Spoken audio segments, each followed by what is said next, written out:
Welcome to Unearthed, the podcast of the World Gold Council, where we aim to unearth facts about the gold industry. I'm John Reade, Senior Market Strategist at the World Gold Council. And I'm Joe Cavatoni, Senior Market Strategist for the World Gold Council in the Americas. And we're delighted today to be filming our podcast in Miami and the LBMA 2024 Precious Metals Conference. And we're joined today by Jean Martineau, the President and CEO of Dynacor Group. Jean, it's great to have you here with us today. Well, it's my pleasure to be here today with you guys. So the main thing that we're talking about really today is Dynacor, obviously, but also artisanal and small-scale mining and how that fits into the bigger picture of the global gold industry. So artisanal mining is a challenge for many mining sectors, but including gold, because it's very challenging to identify how large it is, how much scale there is to the industry, and ultimately what kind of standards are either applied or not applied when it comes to that corner of the market. So to put it in context, in terms of annual mine production, somewhere between 20 and 30% of total mine production comes from artisanal and small-scale mining around the world. I say approximately because it's not like a large-scale mining company which reports results and volumes. These are anything from one-man operations in the middle of the jungle or the bush up to some fairly large organized companies, but again, often working at the fringes of legality and often with some questionable environmental standards. Maybe we could start there. Why don't you talk to us a little bit about how Dynacor Group is set up, and in particular what is happening in Peru, which I think is where you have your largest operations and actually see the benefits of most of what you're doing today. So maybe you can give us a lot of insight into how that works. Yeah, we began to operate a mill like this in 1998 for our own purposes. We built up a very small mill and we processed some ore from our concession to finance our exploration. But the gold price went up from $250 to what it is today. So we saw an explosion of the number of artisanal miners there. And miners around there, they came to see us to process their ore, and it grew this way. So we increased the milling capacity, and finally in 2016, we have built a brand new mill in Chala, better situated, and where we operate now with a mill of 500 tons per day. So we began with some artisanal miners around there, and now we have we're buying ore from more than 750 different groups of miners, which means some thousands of miners there. So these miners, they operate in their concession, they extract the ore and they bring it to the mill, and there we analyze that with them. We give them all the results with the analysis, and we pay them based on this. So it's the way we work. But at the beginning in the 2000, there was no rules, and it was like a little bit of Far West, But now our government tried to formalize that, and they began in Peru a formalizing process in 2012. So since then, we have established a complete traceability standard. So each time we have a new miner coming in, we have like 25 different points to verify if he's really registered, if he's working legally, if he's working on in this concession, on the other one. So everything is verified this way. So that's what we're doing today. And when we began 26 years ago, many of them were, like you said, 1, 2, 3 guys working together. Today, with the formalizing process and the way we work with this traceability, these guys, they join together. And today, you have groups of up to 150 different miners working for one entity.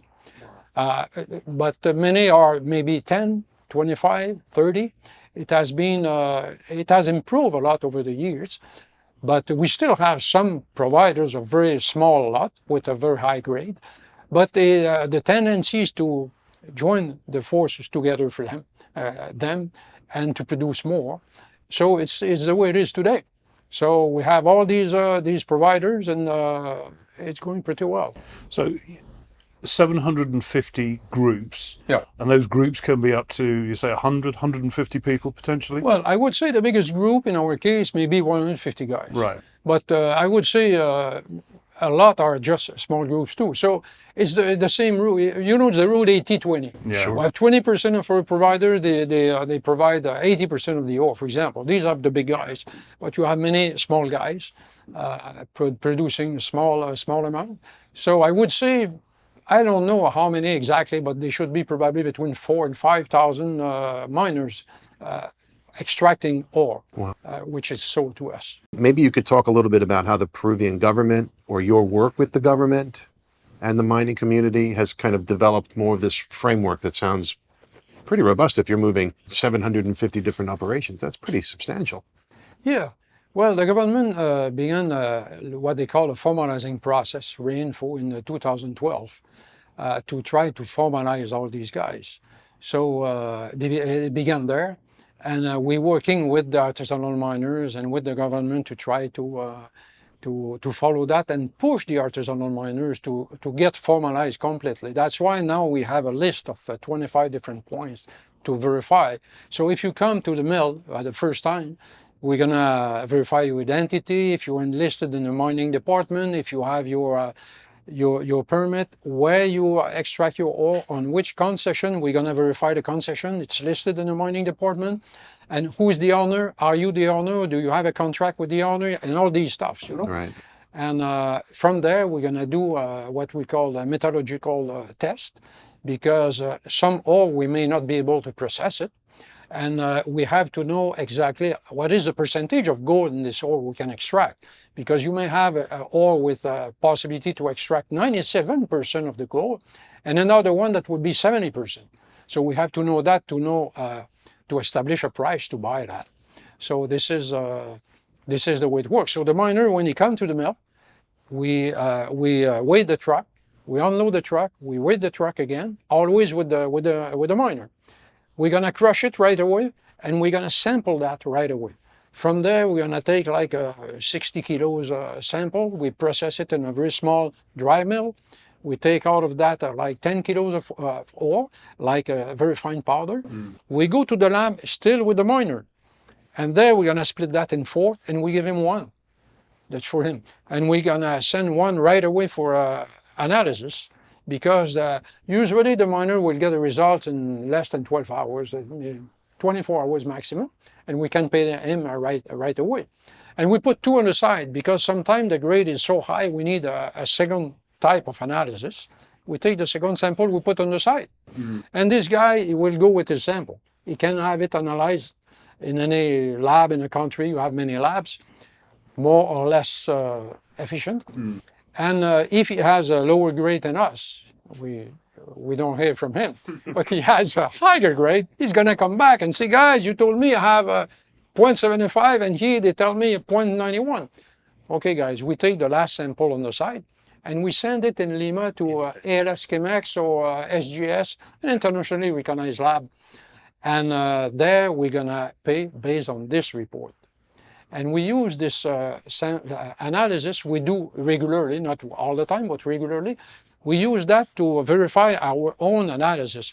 Because when you make 3 analyses, you won't have the same thing. So if sometimes you have one higher, sometimes lower. But if they begin to be always on the same side, we know that our instrument, they need to be recalibrated. Right. So we used it this way, and it's going well. So we work very transparently with the miners. It's I mean, one of the things that strikes me here is that trust, in theory, is really a big part of this, but you've actually got over many of the need to be trusted because of the processes that you put in place, so that there's room automatically to check that you are giving the miners value for all of the gold that they're mining. Yeah. Because in Peru you have today many mills. When we began, we were the third mill maybe in the country. Today you have dozens of mills like this, and I would say that today you have more milling capacity than ore production. So these mills are fighting to grab the providers, the miners, and some of them, or many of them, they would cheat on different points, So in our case, I always told our guys, we work here on a long-term basis. I prefer to lose one miner than lose our reputation, right? Which is very, very important, because I would say that we don't lose any providers. Every year we have more and more, but we don't lose any because we play with them. We work very transparently, Right. and we give them what they have. And we say, if you come to the mill and you say, well, you know, this mill offered me today a better price. Well, if I were you, I would go there. Go Yeah. take it. But you have to know that if you want to come back next time, you're really welcome. And they always come back. So this trust issue is really a fascinating one. And it sounds as if, and maybe you tell me if we're thinking about it the right way, the miners themselves might even talk to each other. So word of mouth about your processes, your procedures, the fact that they can trust you, that helps you, does it not? Does Sure. the community talk amongst Sure, itself? sure. For example, once I was in a bank in Nazca, and I was lining up there, and two guys in front of me were speaking. I didn't know the guy, they didn't know me. And one told the other one, well, you know, I produce ore and I went to sell to this mill and after that to this mill. They stole me on the weight, on the grade, on the humidity. And the other one said, yeah, you go to any of them, it's all the same. All the time they try to grab new providers. Right. And you know the guy, you know, I was listening there. And so the guy, he said, well, I test all of them. But since 2 years, I just go to one and always on the same. And I was listening there, who's this competitor? No? And the other guy said, well, I'm selling to Veta Dorada. So I listened by the side what we were doing in the company. So this is the way it is. It's very important. I don't say that we are the only one working really by the book, you know, but it's very important for us. It's a way to give to earn the trust. And over that, we don't lose any miners. So it's a good proof that we're working very transparently with these guys. And most of your staff are focused on this process of testing and working with the miners. Do you have any that are out in the market kind of promoting your services?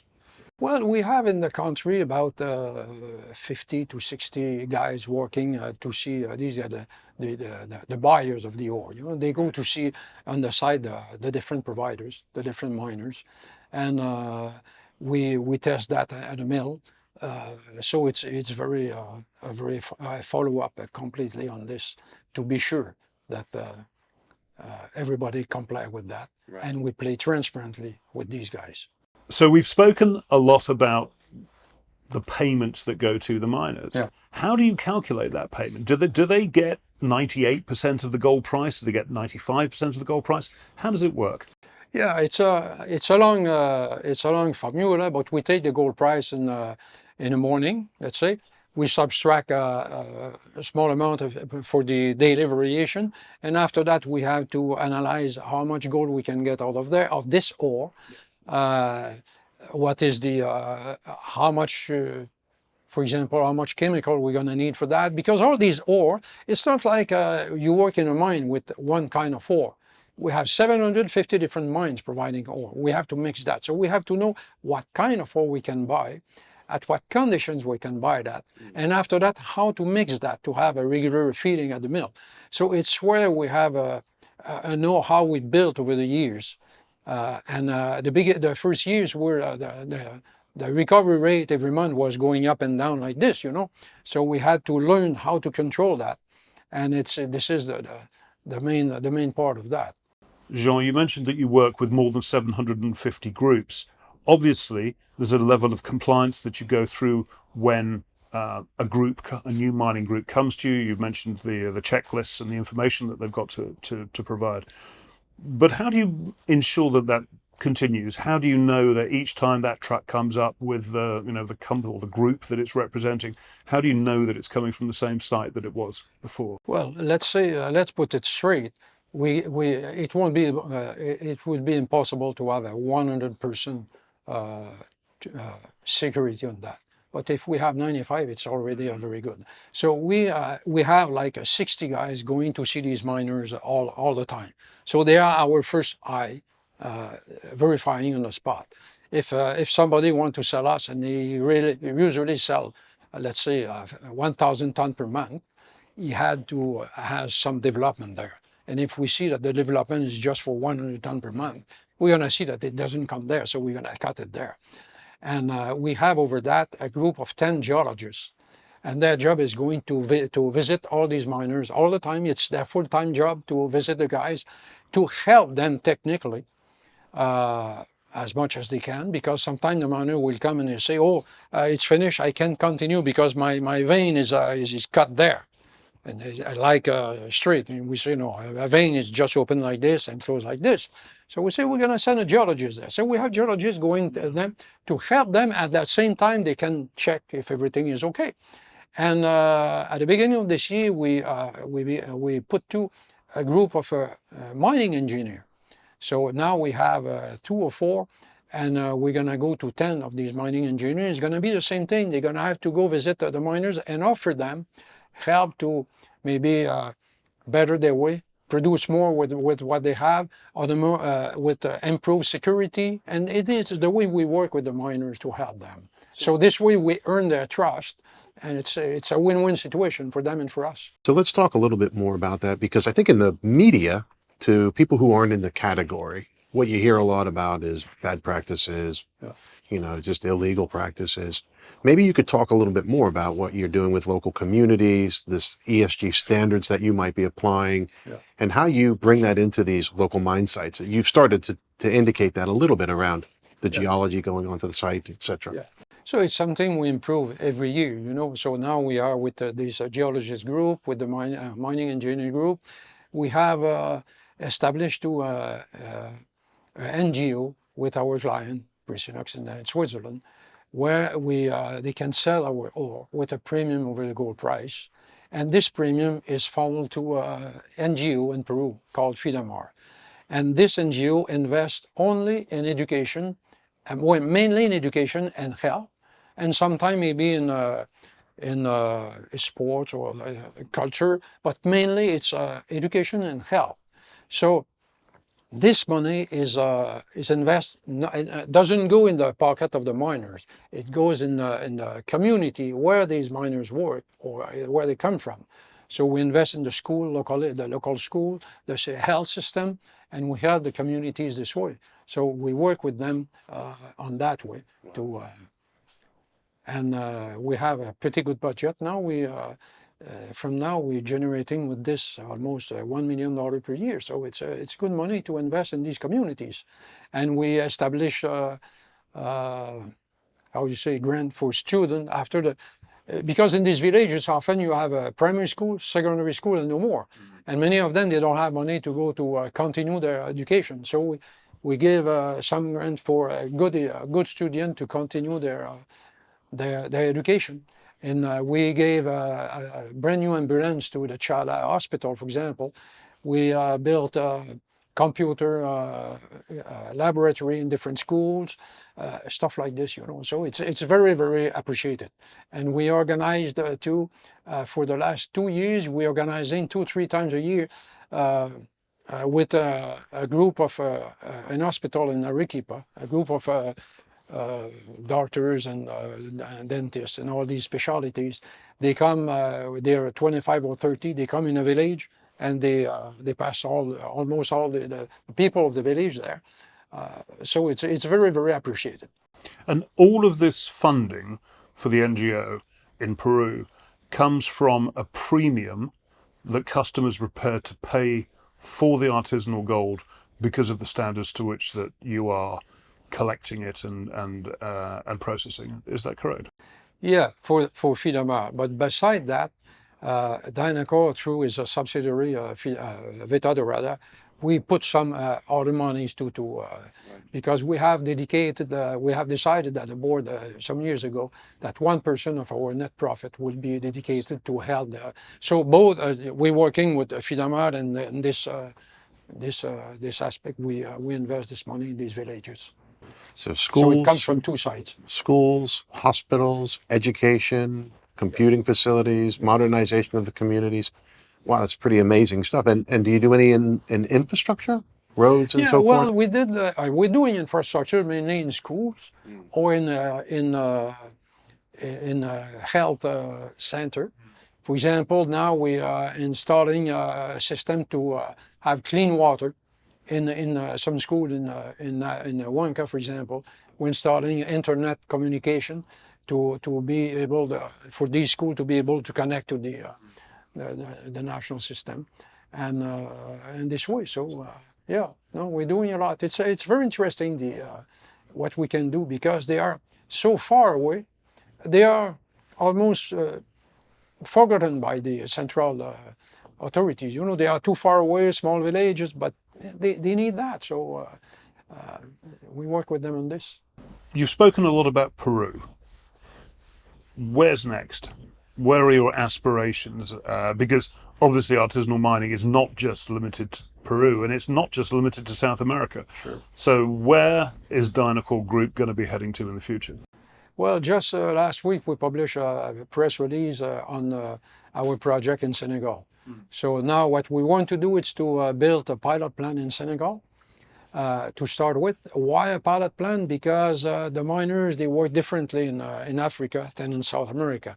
And we want to establish all the parameters, economic parameters, the logistic, all the operation parameters could be different. So we want to build a pilot plant to operate that for some months, see exactly how it works. How are we going to organize the transportation? Because I told you in Peru, for example, the miner bring the ore to the mill. In Africa, it's going to be the same. I don't think so, because it's different, you know. So we're going to have to establish how to work that.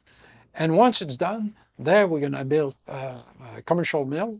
And we want to go in other countries around there, because today, as you know, the biggest potential where you find the highest number of artisanal miners in Africa. So there is a huge necessity there, a huge potential. So it's going to be a first step, but we want to continue that. We're going to expand in Latin America. There is a good potential. We know the place, we know the culture, we're used to that. It's going to be easier to expand there, but the potential is smaller. So we really want to go in Africa. It's going to be the first step. So we hope by next year to have a pilot plant ready to operate in Senegal. How critical is it for the government to give you the endorsement, the support, the recognition that maybe you have in Peru in these new markets and these new opportunities? Is that part of your initial stages as well, interacting with government? Sure, it's what we're doing. We have been speaking with the government in Senegal for some years now. They understand what we want to do, and they are very eager to see us to go to do that. We work in a country just beside the Ivory Coast. They're changing now their mining code, and it's going to permit us to operate there, to be able to transport ore from one point to the other one, because with the former mining code, all the ore you extract from a concession in Ivory Coast, you have to process it there. In our case, get on work, but it's going to be changed. So we're working with the government there to explain what we do. They agree with that, and they really want us to go to there, because all these countries where you find artisanal miners, they have the same problem. Before 2000, there was very few artisanal miners in the world. The gold price was $250 per ounce. And in the 2000, it exploded. And in many of these countries, it just like the far west in the US 300 years ago. You know, no rules, we go there. And so all the government, they try to find out a way to formalize that. And what I saw and what we see is the best way to push these guys to be formalized is through a processing plant. So the miners and will avoid to use mercury and do that himself, where he has to pay for all that on the black market, for example, buying mercury on black market, selling his concentrate on black market. So he can just extract, sell it legally to a mill, and so it protects the environment. He's going to earn probably 3 times what he's earning now. And the mill will operate, it's going to be a commercial operation. We're going to pay salary and everything, and the government will have a control on all that. They will have a control on how much gold is produced in the country, where it export and everything, and everybody will pay his taxes on this, and the government will have a control. So it's a win-win-win situation in this case. Now, it's clear the benefits that a company like Dynacor Group brings to a country that has artisanal mining. And all of the benefits that you've just outlined there represent a clear step in improving the situation. There are obviously areas you can't go to. There are countries in the midst of conflict. There's illegal mining taking place in some parts. So it's not going to be the solution to every artisanal project around the world. No. But you could make a difference, and you are making a difference already. Well, the way it is, some years ago, 10 years ago, everybody saw this sector as illegal, and but I think with what we did, we just showed that you can work this way legally, and you push the miner to get formalized. When we began, they were all very small miners, and today we have more and more bigger groups. Like we have some group of 50 miners working together, 75 up to the biggest one is 140, 145, something like this. So they understand and they join forces together and they formalize. So because when they begin to sell their ore, they earn much more money. The problem is to explain to them, to convince them that they're going to earn more money doing that. Because the artisanal miner, he has he used to have this gold in his hands. He wants to see the gold. You have to explain, no, it's not the best way. But once you understood that, you have this miner for all your life. So we've reached that point in our program where we invite our guests to share a fun fact about gold. We share ours as well. Maybe we could start with you, Jean. Anything that you think is quite interesting, a unique experience you've had, or a fun fact that you have about the gold market that you'd like to share with our listeners? Well, it's not necessarily a fun fact, but it's the way we got in this business. Because when we began in Peru, we were an exploration company. And we bought a small company there, and they had half built a small mill. And when I came there and looked at them, I said, no, we won't play with that toy. And we began to explore. But we were in a Toronto Stock Exchange, and when an exploration company, they issue shares, they finance, they explore, they issue shares, they finance, they explore, and at the end you end up with hundreds of millions of shares. And when after a while I look at the mill and say, well, we may finish that mill and process some ore from our property to help to pay for the exploration. And we began that just before the gold price began to increase. And the gold price began to increase at the beginning of 2000. And we were ending up with a lot of artisanal miners around coming to sell the ore. So we increased the milling capacity, and finally it began the core business of the company. And we just left completely the exploration. And so we came there that way, but it wasn't the intention at the beginning. That's actually pretty interesting stuff. Actually, you're more of an exploration company looking for opportunities to mill. What's your fun fact, Joe? Well, I think that I've been holding on to this one, and we've just come off the back of recently the Golden Week in China. And I thought that I'd share with our listeners the fact that this is not a very long-standing process or a week that's been recognized by markets on a global scale. And the origin of it actually is Japan. So in Japan in the early 1950s, it was actually a movie theater which said that they were literally raking in proceeds during a holiday week. And they said it was a golden week during their golden times of listening on their radio program. And that's the origin of it. Literally high consumer spending during holiday seasons, particularly in Japan. And it's now spread to markets like China. They use it 3 times a year. Yeah. And maybe we'll find you can inspire the people in Latin America and South America to come up with a golden week, and maybe it'll help you guys out. That's my fun fact. Mine is a lot more prosaic, but it does show the superiority of gold to silver and even money. In the King James Bible, gold is mentioned 417 times, whereas silver only gets mentioned 320 times, and money only 140 times. So I think it shows you the superiority of gold, and I think you're right to keep concentrating on gold. Well, that brings us to our close, and we want to thank you for tuning in and listening to another episode of Unearthed. You can find our podcast where you find all of your podcasts. Jean, it's been a pleasure having you today. Thank you very much for having me here.